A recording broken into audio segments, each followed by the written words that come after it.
If it were working, why are record numbers still coming under your watch, Prime Minister? How on earth can you say it's working? Labour want more return agreement. Bro, this is literally this is identical. Keir Starmer trying to outflank Rishi Sunak from the right on immigration.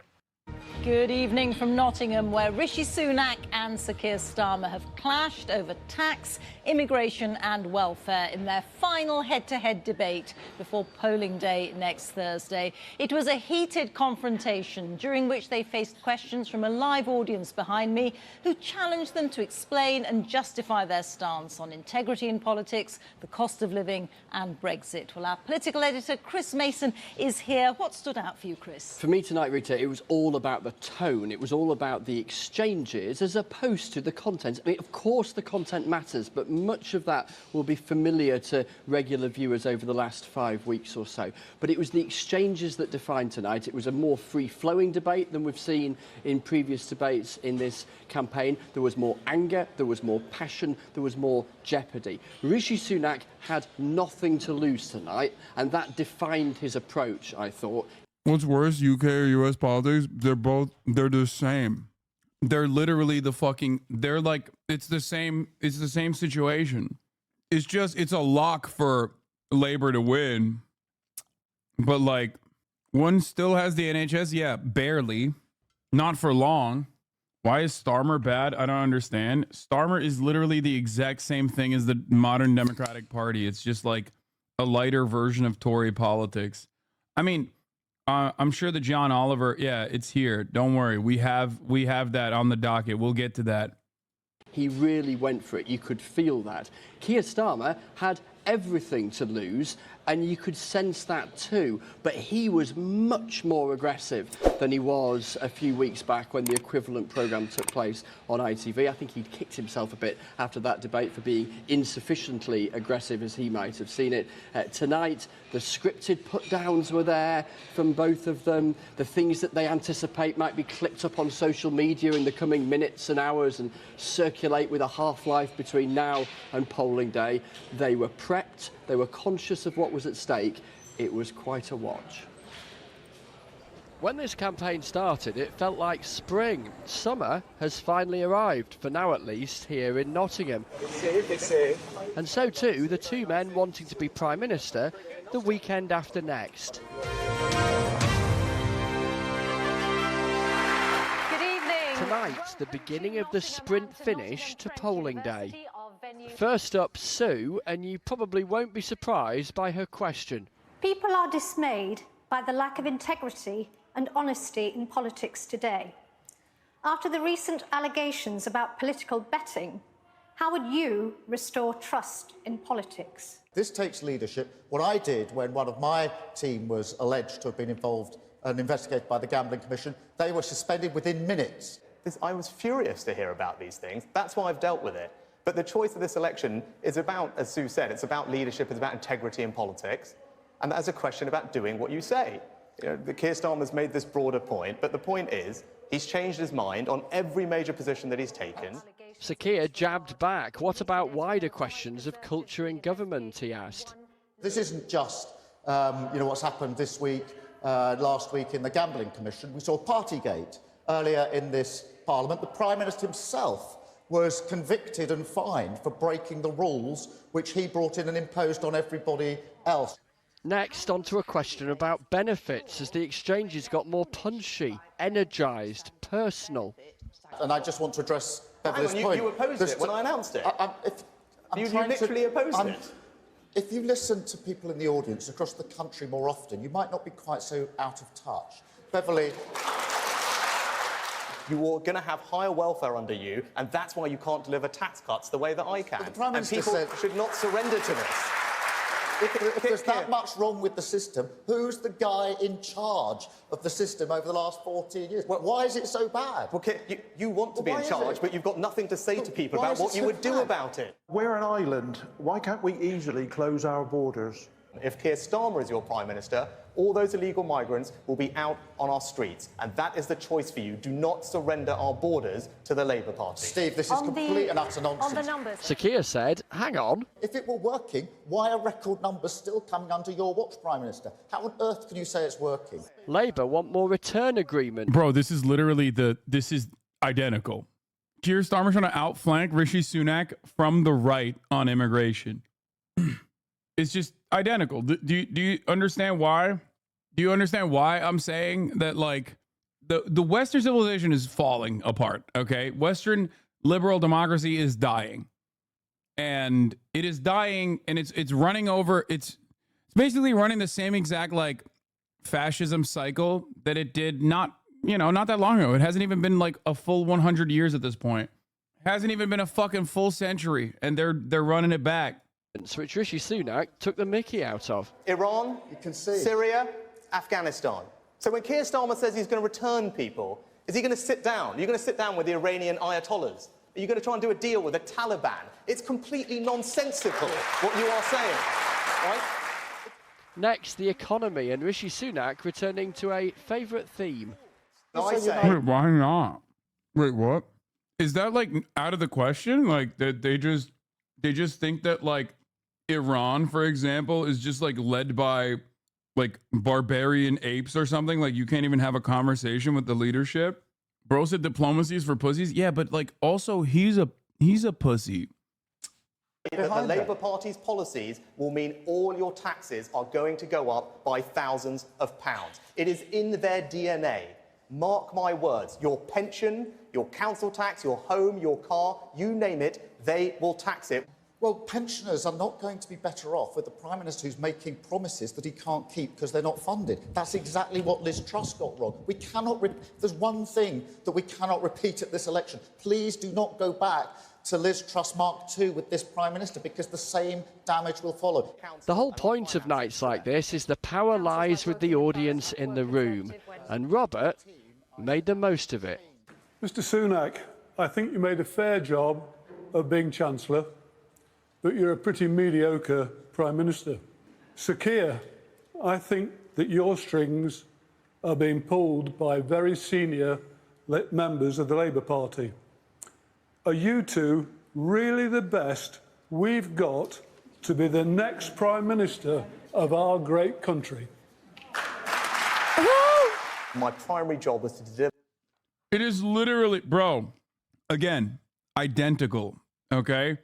Identical, bro.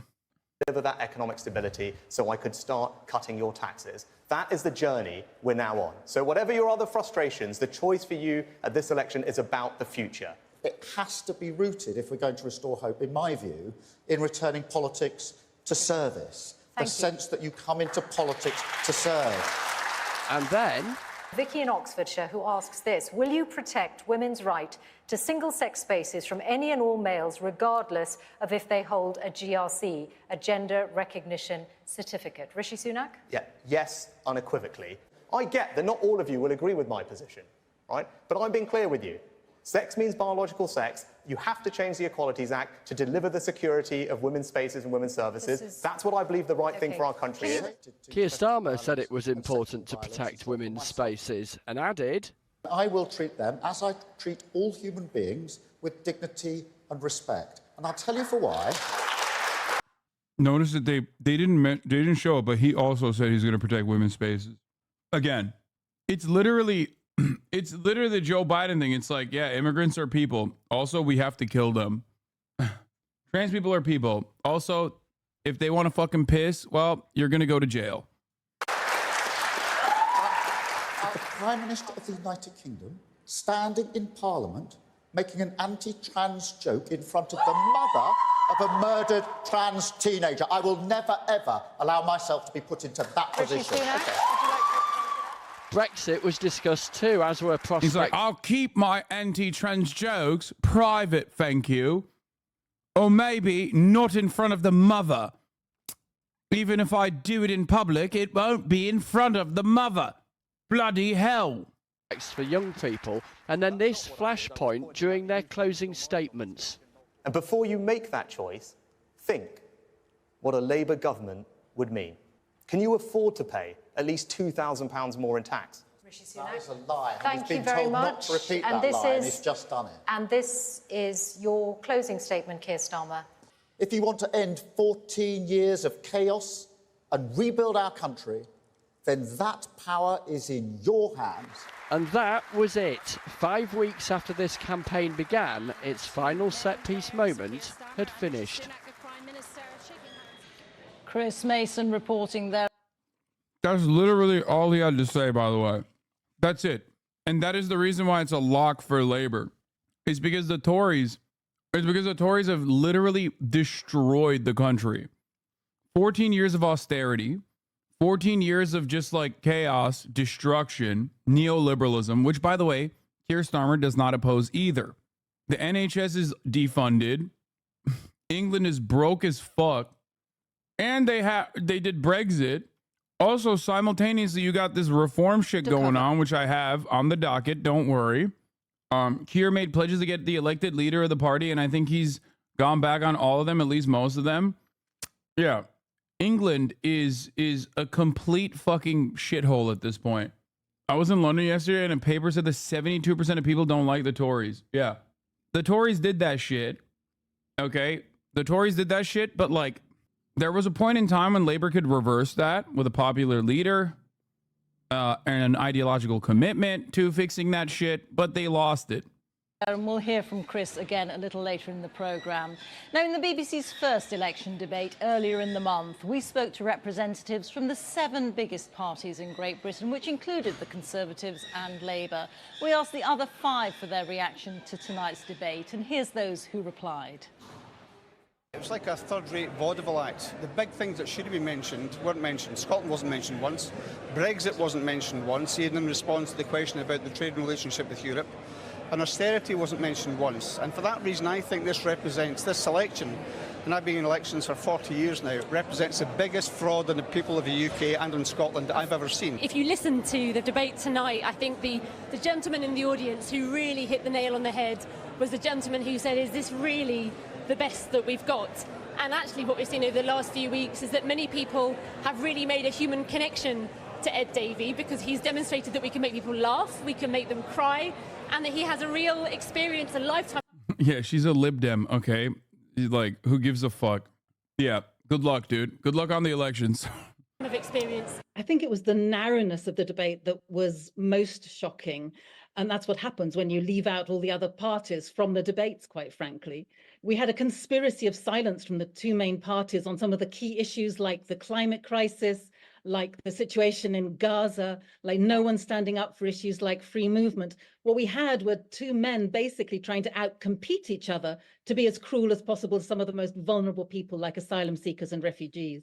Deeply disappointed that the only mention of Wales was by Rishi Sunak, and he was referring to Wales as a political football, which doesn't look to me like a plan, a real plan there, which you'd like to talk about. And of course, there was a gentleman in the audience who asked, are these 2 the best on offer? And I think there will be many people who will agree with that. Well, let's get a bit more detail on the claims made during the debate about immigration. BBC Verify's Nick Eardley is in the newsroom in London for us now. Nick. Thanks, Rita. Yeah, some really heated exchanges and claims on small boats crossings. Here's a reminder of what was said. The numbers have come down over the past 12 months compared to the 12 months before. But in order to fully solve this problem, you need a deterrent. There are tens of thousands. 50,000 people. They need Bernie Sanders' anti-vaxxer brother to fix the Labour Party. They need the other Sanders, the British one. Y'all remember that guy? The one that's like a fucking firm anti-vaxxer? That's who they need, bro. No, not Corbyn, dude. No. Oh, it's Corbyn's brother, not Bernie Sanders' brother. Sorry. I got my shit mixed up. Britain's Labour Party is set to sweep to power with a record number of seats at Thursday's national election, a forecast by polling company Survation showed on Tuesday. This survey showed Keir Starmer's Labour winning 484 of the 650 seats in the parliament, far more than the 418 won by the party's former leader Tony Blair in his famous 1997 landslide win and the most in its history. The Conservatives, who have been in power for the last 14 years, were predicted to win just 64 seats, which would be the fewest since the party was founded in 1834. The right-wing Reform UK Party were projected to win 7 seats. Conservatives are facing a lot of backlash because the living standards are being squeezed. The gap between the very rich, which includes Sunak, and the rest has continued to widen. There is the widespread perception that public services not just are struggling but are on the verge of failing. The backlash against the Tories, the nickname for the Conservatives, is so strong that Sunak may lose his own constituency, which no Prime Minister has done before. The Conservatives have held the seat since 1910. Let me show you what's happened in the last few years.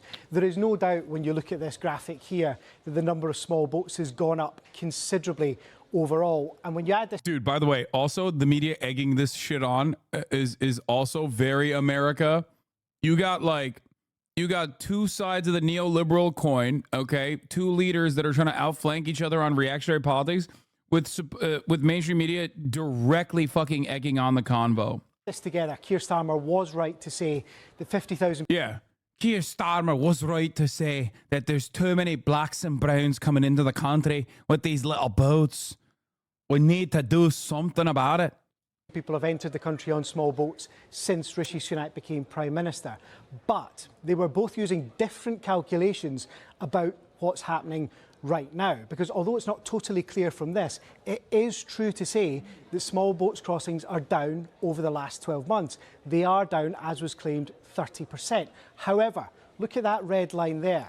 There have been a record number of people crossing the channel on small boats so far in 2024. So that's a bit context on why they could both make those claims that sounded contradictory on small boats. Now, through the whole campaign, both parties have been trading blows on tax and spending. And you probably noticed in his closing statement, the Prime Minister mentioned tax going up £2,000 for working families under Labour. A reminder, we've checked this one before. It risks misleading people. It's based on questionable assumptions from political advisers.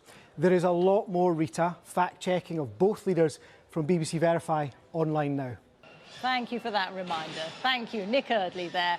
A last word now with Chris Mason. Where does this last debate leave the contenders then, Chris? It leaves the two camps tonight, Rita, pondering how their men have done and beginning the spin to try and argue that their candidate has won. I'll just give you a little sense of that. Labour saying there was only one person who looked in the room like they were a Prime Minister, and it was Keir Starmer. The Conservatives saying that they're happy with the Prime Minister's performance and point to the fact that... Labour said that, but racistly. Labour was like, there's only one man who looked like a real Prime Minister, and it's not the brown one. I love the restructuring of the Labour Party. It's great. It's been so wonderful. And then we'll get back to no answer, they claim, on what he would do with illegal migrants. I think if we take a bit of a step back, this is a format that Rishi Sunak seems more comfortable in than Keir Starmer. His message discipline, Rishi Sunak's, was very noticeable tonight. A repeated phrase about don't surrender, the idea of the country being handed over, if you like, to Labour if Labour win the general election. From Labour's perspective, a definite strategy tonight, as I mentioned a few minutes ago, to be much, much more punchy. They knew that Rishi Sunak was likely to try and throw the kitchen sink at them, and they were trying to argue back in a similar kind of way without, so they hoped, losing an audience who might think it's far too interrupty, it's far too confrontational. What I'm struck by as a final thought is that the opinion polls have barely budged an inch in this campaign as far as the Conservatives and Labour are concerned, with Labour miles ahead. When you watch that debate tonight, it felt much more competitive than those polls might suggest. And a snap poll from YouGov suggested it was 50-50 in terms of the performance of each of them as far as the audience at home. It's so funny. It's literally because that's how bad Keir Starmer is. That, like, Keir Starmer is so bad that, like, it causes British people to forget how bad Rishi Sunak is, okay? Keir Starmer is presiding over a coup. And what comes after a coup?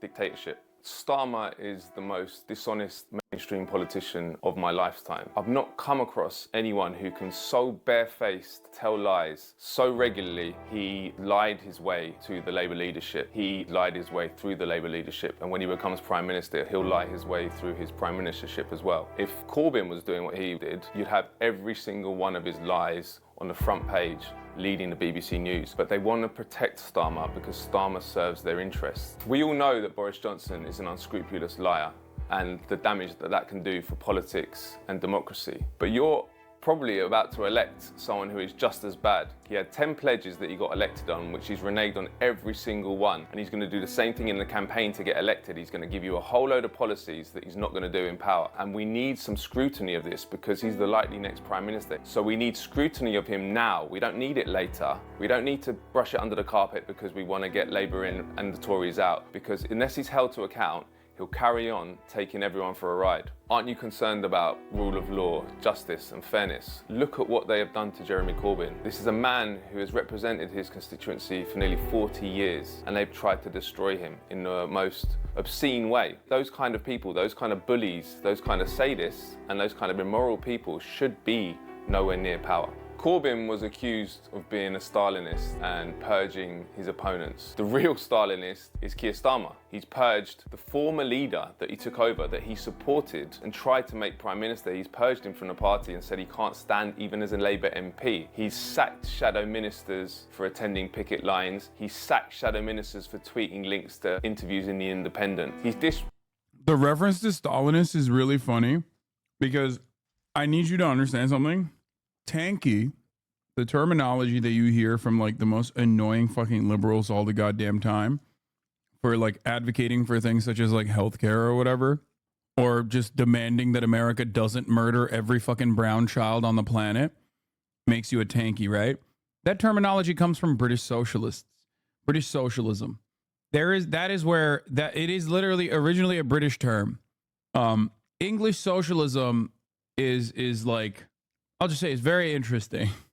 Proportionately purged Jewish members. The establishment media don't cover this because the targets of Starmer so far have been the left. But people with his mentality don't stop there. That mentality carries on to everyone eventually if they oppose him. This is an authoritarian leader who does not tolerate dissent. And that does not only go for members who don't support his leadership, that goes for free speech on the major issues of our day. No normal political party would do that. I don't even think the Tories would do that. What Starmer mounted in the Labour Party from 2020 onwards is a coup. And what Starmer is overseeing in Labour is a dictatorship. When you look at Keir Starmer's record, you understand that he's deeply embedded in the power networks within Britain, but also within America. He was a member of the Trilateral Commission, a group which was set up by the billionaire banker David Rockefeller in 1973. It was based on the idea that Europe, America, and Japan needed to get together to strategize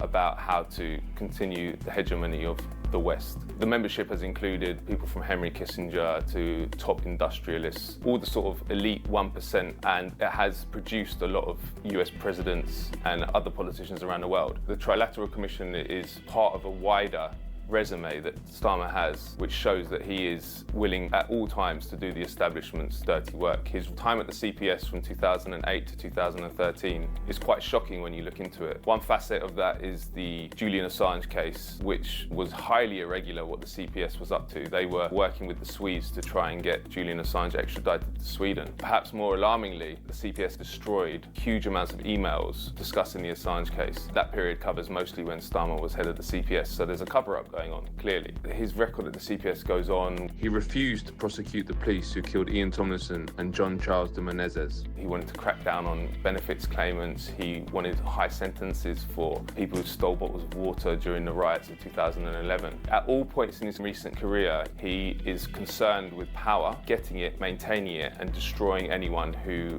is a threat to that power, which for me is a very, very worrying thing because he will likely be the next Prime Minister of Britain. And when you have an amoral individual who is willing to do anything to gain and maintain power, it is quite a scary situation. Starmer is a massive threat to any kind of functioning democracy. Corbyn symbolised a huge outbreak of democracy in Britain. Soon after 2015, when he was elected, Labour became the largest political party in Western Europe with 600,000 members. That terrifies the establishment because they hate nothing more than democracy. And Starmer's role is to put that democracy back in a box. He's gone to war.